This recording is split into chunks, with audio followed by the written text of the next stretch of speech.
రాసిన మొదటి పత్రిక 1వ అధ్యాయము 15వ వచనము 16వ వచనం చదువుకోదామండి.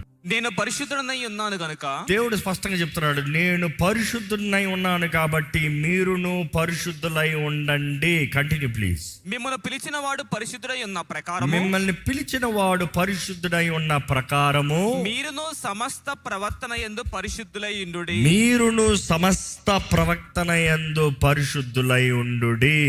దేవుడు వాక్యం తెలియజేయబడుతుంది, నేను పరిశుద్ధుని కాబట్టి మీరును పరిశుద్ధులై ఉండండి. కానీ రెండో మాటలు చూస్తే మీ క్రియలయందు, మీ జీవిత విధానములో, మీరు బ్రతికే విధానములో, మీ బ్రతుకులో మీరు పరిశుద్ధతని కనబరచండి. మిమ్మల్ని అడుగుతున్నాను, మీ జీవితంలో పరిశుద్ధతని కనబరుస్తున్నారా?